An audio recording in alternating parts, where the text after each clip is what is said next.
Well, hello, beauties. Good morning. Good morning. Let me do a little ticker tape so that you know what's going on here. There we go.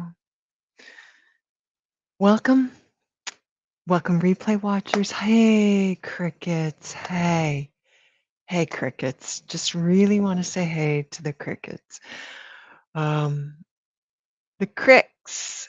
This is Christine, Marguerite, Love Evolve Energy. Aligned light at times, and you've found yourself here on the tube that is you or the book that is face under the Love Evolve Energy title, or perhaps you know me in some other capacity and you're here. So, what we do on a daily, and it's going to be another quickie, it's going to be a quickie, it's going to be a quickie this time.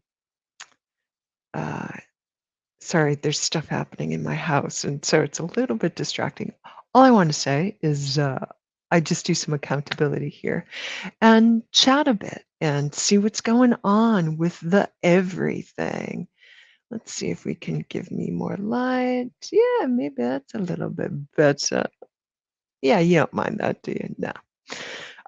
And so that's what we do. It's been an interesting ride so far. We're on day 31 of 108 days of co-creative energy with Source and creative impulse, uh, and hour plus of meditation. So I've done my first sit for today. I may do a second. It depends what my day ends up looking like. And there's a lot going down for sure. So if you are curious about this, if you're curious about the other things I do here and the other things I offer, hang around. And like I said, we're just going to be here for a hot sec. The end of the week, I'll come up live to do what I used to do, the guided meditations, the readings, the mediumship, the channeled energy work, et cetera, et cetera. Thank you for all my supporters. Thank you so, so much.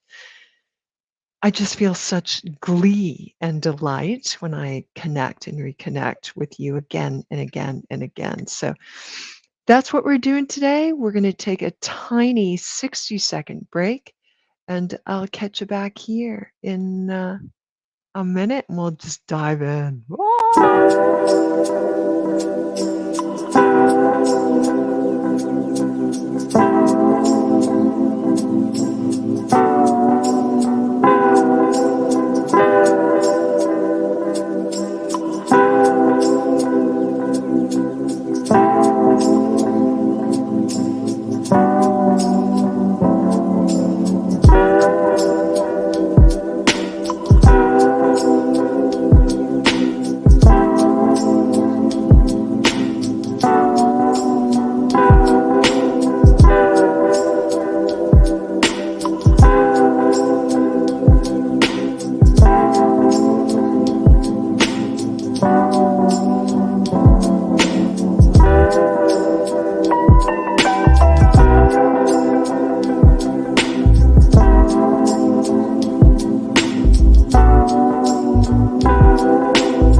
Hey, I'm back, I'm back, I'm back.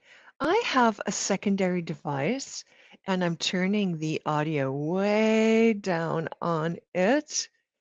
Uh, Great. So I can see that's just so I can see if there are other, if people join me and there are comments. So I'll do a little comment just so I can get that started so things can be seen. That will happen differently come Friday. Friday is when I'm planning on being right back up here. But today we're just talking about meditation. Um, and hopefully everybody has re-engaged with that for themselves. Hopefully I'm providing some inspiration and support on your personal practice and what that could potentially be for you. What I noticed this morning, it was just a solid hour. It wasn't anything less or anything more. But what I did notice was what initially rises up in the mind space. And truth be told, what's happening these days is a lot of what is commonly called in the Buddhist tradition papancha. Papancha, proliferation of what I would call junk food thought, just random mind stuff that the mind the is attempting to process. And so if you've been putting a lot in, there'll be a lot more of that. And can I tell you, there's been. I've been putting in a lot, and some of that's just the change in my lifestyle since the global shift for sure. And that is changing a bit. So we'll see how it goes onward. One of my other missions, as well as infusing into peacefulness so much more, is to work on my concentration, my capacity to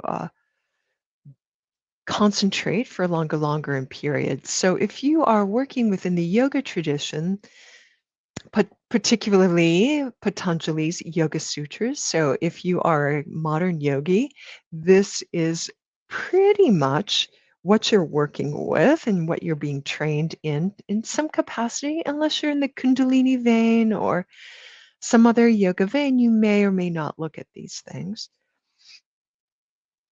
But there are 8 limbs of yoga, and I find that really interesting because towards the last, and they talk about yoga and pranayama, et cetera, uh, divine remembrance. They talk about meditation in terms of concentration. Uh, Dharana, dhyana, samadhi, pratyahara, dharana, dhyana, samadhi. These are states of concentration.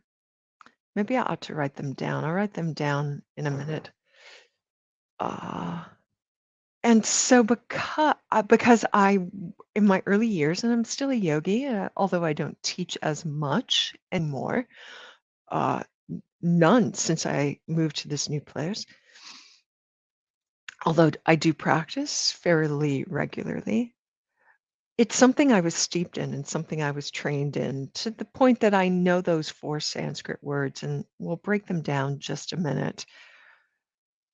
Uh, what I'm moving more into, do I have the book? I just had the book next to me. Oh, yeah, it's over here. Behind the curtain. Behind the curtain. Oh, yes, here we go. I want to block some of that light because it messes with this visibility here. Right Concentration, The Jhanas by Lee Brasington. So this is a book that I'm going to be using in a book club in 2022, probably February, maybe March. We'll see how the flow goes. It's an entire, how many? 300 plus pages? Well, if you include all the extras, it's almost 250 page book that talks just about concentration power and where you can take your practice. Now, as I brought this up and I mentioned this, get your books now. You can get them almost every place. You might have to order online. This is within the Buddhist tradition, particularly Theravadan. I believe this is Thai forest tradition. I believe that's Lee's base, but I'm not quite sure. Uh, what I say is I can't remember.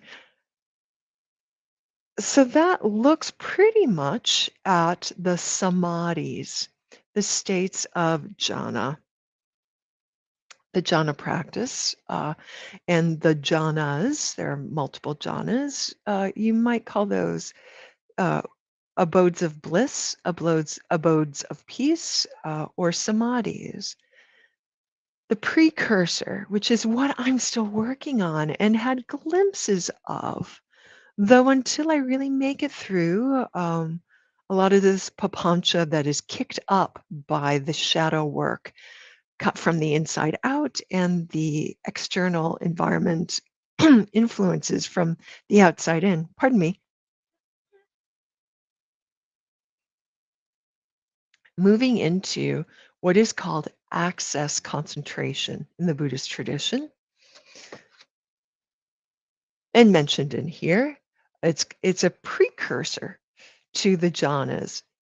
So that being said, if we go back to the yoga tradition that I was talking about, I'm just futzing with my tech here. Ooh, is that dangerous? No, that totally works. For now, till my tech falls on me. It may or may not. It's all a whole bunch of fun anyway. Where was I? Oh.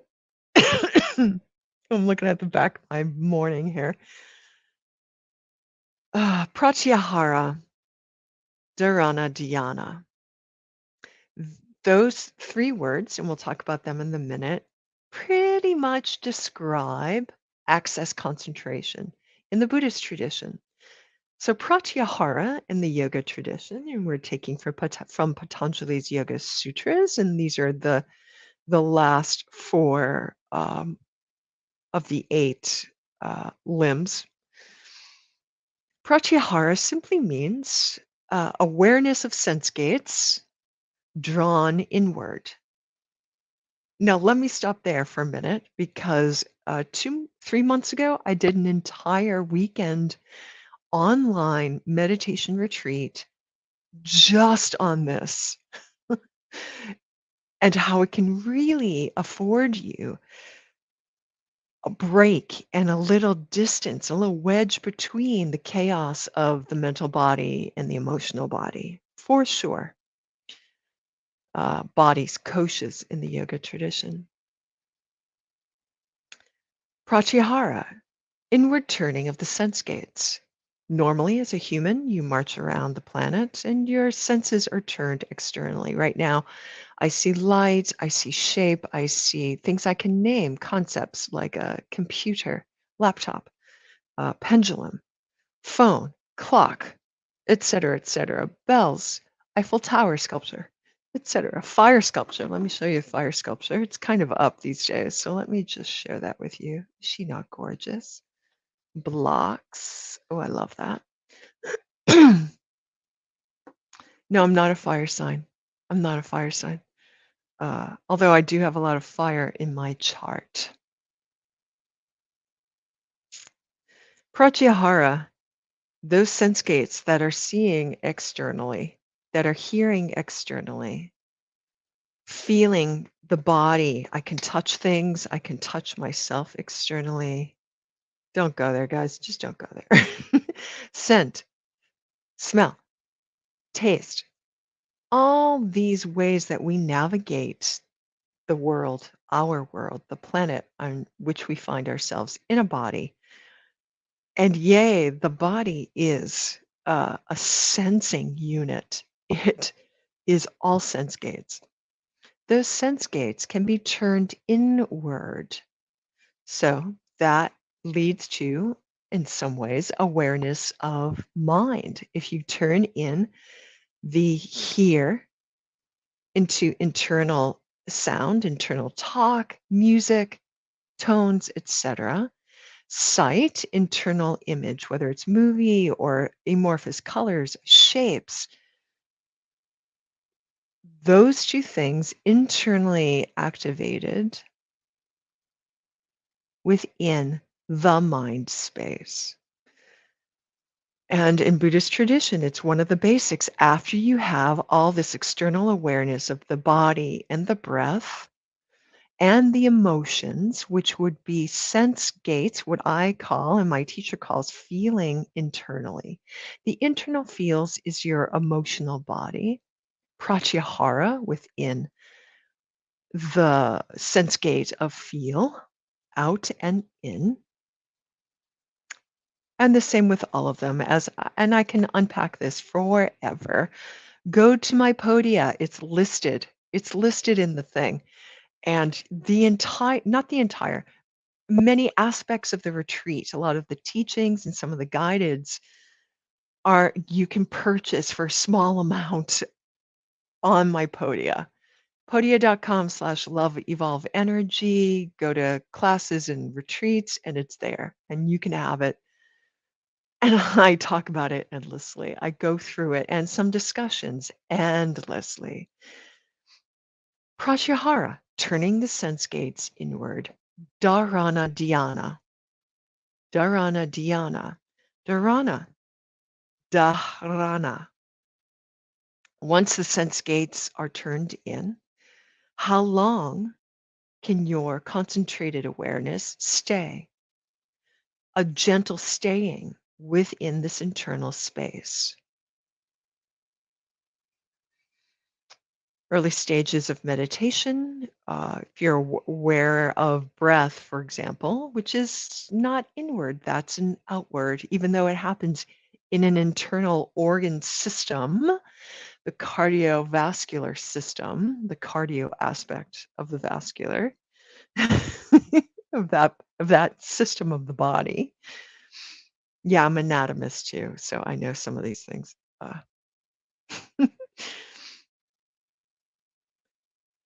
That's still a feel out. That's a sensation.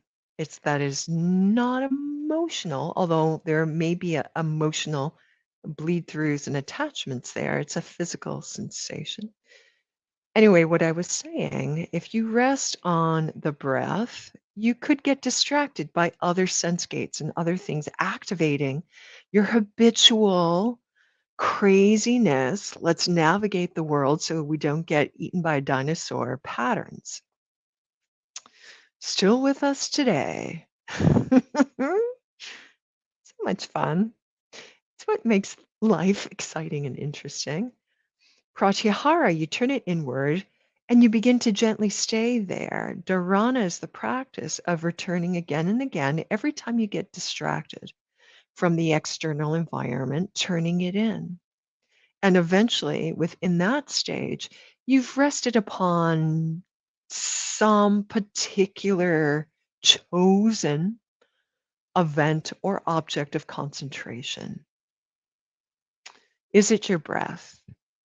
Is it a sensation? Is it an image happening within your mind, et cetera, et cetera? Internal awareness, mind stuff, emotion stuff. Dhyana is the next stage of that. Once you're practiced with returning again and again for longer and longer periods of time, dhyana points at the stage where there's sustained or suspended resting in concentration on a particular object of your choice.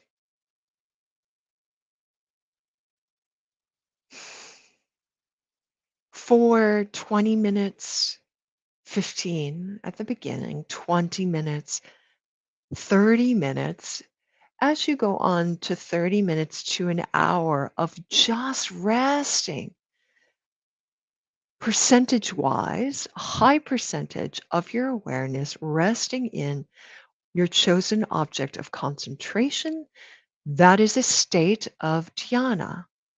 If that is happening, you could call that state of awareness and all the attendant sense gate activations dhyana.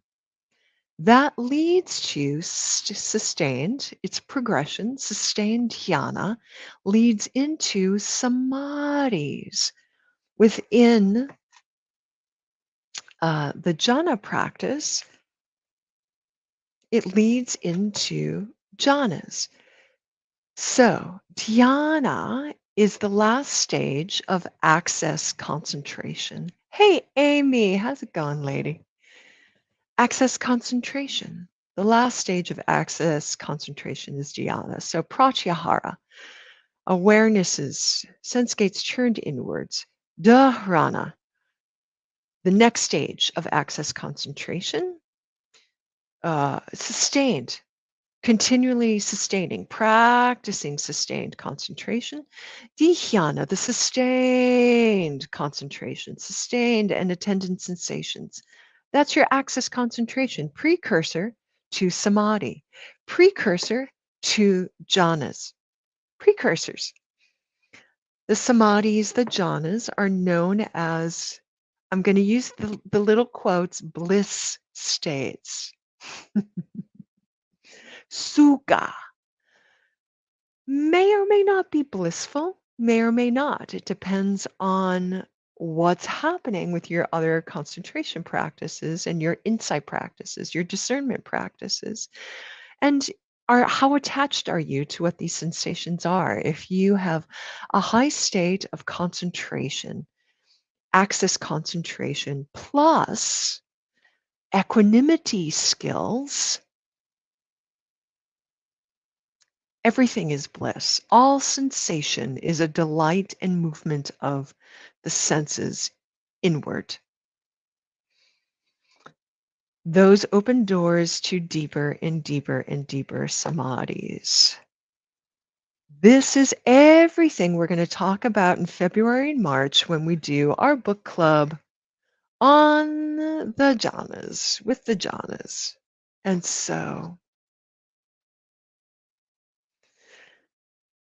what I'm doing now in my practice, yes, I'm reading a little bit of the book. I've already had a lot of practice. In fact, because I was mentioning the yoga stages of concentration, of awareness, that's what I started with early on, practicing access concentration states and moving into samadhis, the low level samadhi, low level enlightenment jhanas. The samadhis and the jhanas lead to awakening into enlightenment stages. They are not to be confused with, in my assessment and learning, not to be confused with awakening itself. Although there can be side effects, you're practicing and acclimating yourself, acclimatizing yourself, really, to jhana states, samadhi states. Many people do this, not a big deal, just giving you a map and letting you know that as we are working through these times, coming out of the retrogrades, coming out of the intensity and within the intensity of Scorpio and Uranus dancing, moving into eclipse season, it can present some challenges within the mental, emotional bodies. Challenges to concentration states, whether they're strong or weakened. And let me tell you, just to be clear, my concentration power,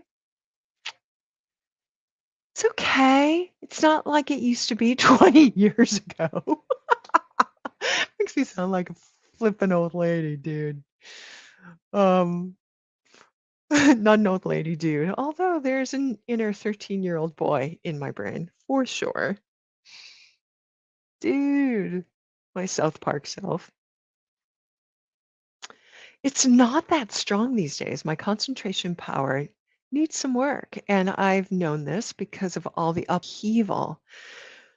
And if you've been following me for the last 2 years, you know my story. You know the intensities of my upheavals, the losses, the gains, the world uh, apple carts turned completely upside down. And here I am with the apples, and we're gathering them and shuffling the cards and seeing where they land. And being the CEO of my life, as we all are, we begin to shuffle the apples and the cards into a form in co creation effort with Source that is most aligned with the new path that I'm on. And so that is still happening quite a bit.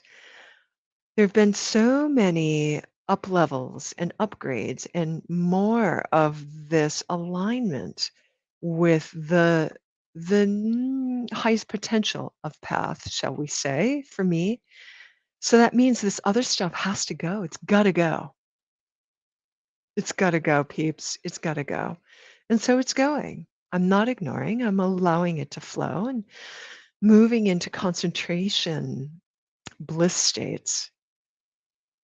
which is the samadhis and the jhanas as I can. But really, when it's available, no forcing here. And forcing's not going to help.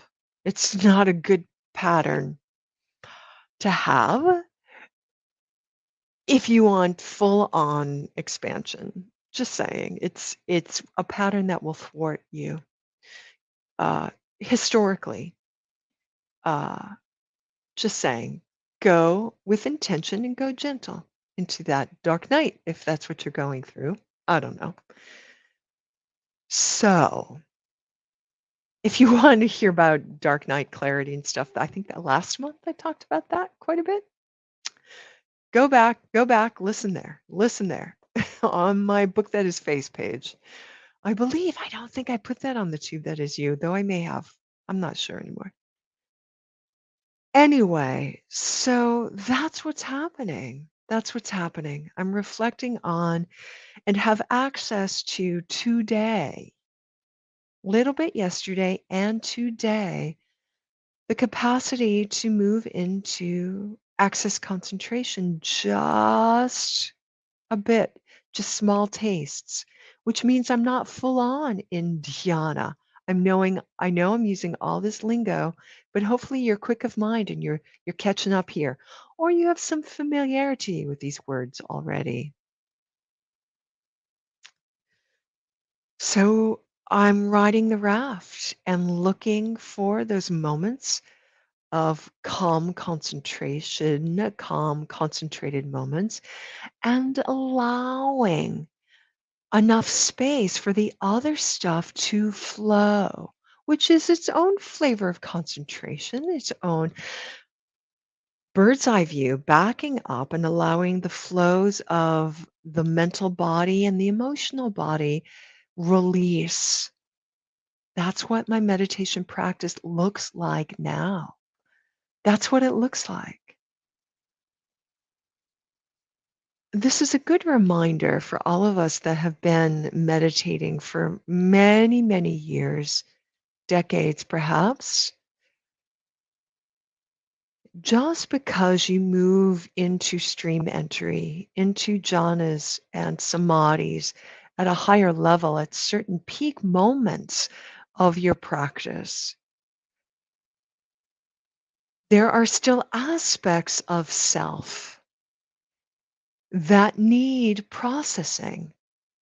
The evolution of self is its own project where you do therapy, where you go to energy workers, perhaps, where you do all the woo and you evolve your sense of self, your mind, your ethics, your activities to be in alignment with source. That is the project of selfing, creating a cushy place to be.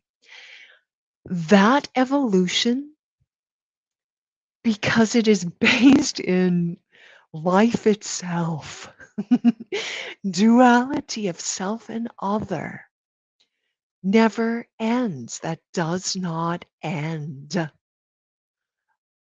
There's this belief out there that I strongly disagree with, not just philosophically, theoretically, but based on my lived experience and others who are beyond more evolved than I am and their experience. So, tales of, yes, it gets easier. However, it does not end. The project of evolving towards an awakening, stages and states of awakening, is a distinct project that will inform and infuse the evolving of your selfhood. But those are different tools there, everybody. Those are different tools. Different tools. Engage in all the tools. Engage. This is why some enlightened beings and gurus can be total fucking assholes. They haven't engaged the evolving of the selfing, the ethics, the kindness practices. the who am I and how am I on the planet. They've only done the expansion and the learning into the divine aspect. Okay, so where I'm at is doing some of both. Some of both. There's certain stages in life where I lean heavily into growing a self, a healthy, vibrant, flowing selfhood on the planet, in community, in contact with source energy. There are other times when I'm more in what I would call retreat mode in some ways, where I'm more leaning into opening up, evolving into enlightened stages. And I will use the awakened enlightenment model into greater access levels of awareness. Both need to happen. Retreats are a good place to evolve that other spiritual self as opposed to the spiritual non-self. It's much more selfing uh, when you're engaging in the world. If you pluck yourself out of the world and you go on retreat for a weekend, for 7 days, for 10 days, for 2 weeks, a month, 6 months, a year,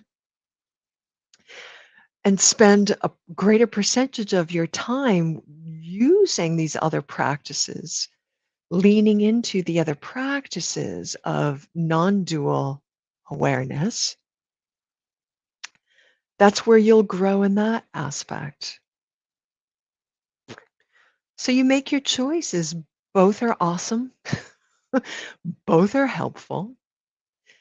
If you're on the path of the woo, where you're giving readings and healings and guidance, whether it's cards, whether it's potions, whether it's energy work, whether it's astrology, just be clear. Know what you're doing. Know what you're doing. Know that these other ways of being in non-dual reality will inform and express themselves through your selfing, which is also evolving and growing. So it can support. So it can support these awarenesses and insights of you becoming more source, more light, more love, and a healthy, helpful, ethical way on the planet.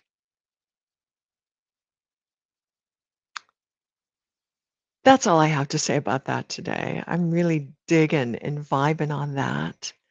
In my practice these days, I'm leaning more heavily into purifying the self, which means aligning the self,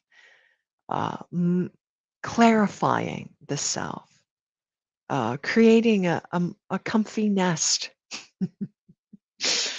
That's what I'm leaning into. That's what's most salient for me these days. And so it is. So it is. Well, if there were more here, and I'll check over here. It seems like not. We have what we have.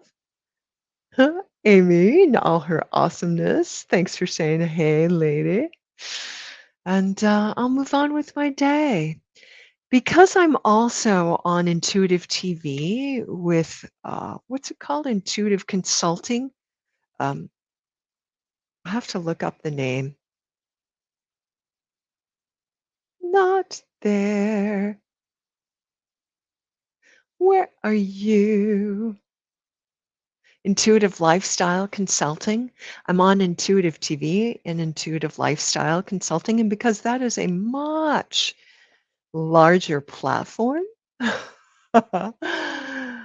I may or may not be up there every day with these reports. I'm day 31, and this is where I'm at on day 31.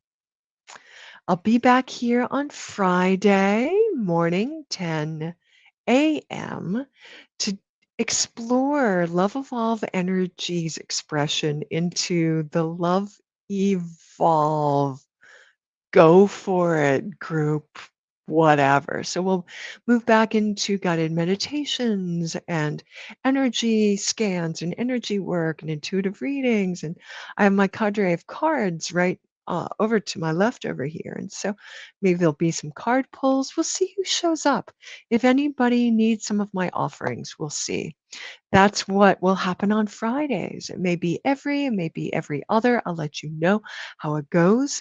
And that's going to be on the tube that is you and here on the book that is face. And we'll just experiment. I'm experimenting, showing up, channeling, connecting with spirit in a way that can come out my mouth and channeling whatever needs to come through for whoever wants to receive. If nobody shows, I'll be talking with my crickets. My cricks are always here. So thanks, guys. Thanks, guys. And so many aspects of self are always here. So there'll be something happening. Let's explore how that needs to blossom. So signing off, this is Blossom here. Let me give you a little bye-bye, little bye-bye, little, what can I say? Oh, where's that thing? Oh, here we go. So much thanks and appreciation, my loves. So much. Have a gorgeous day. Love yourselves easy and deep. Easy and deep. All right. I'll see you really soon.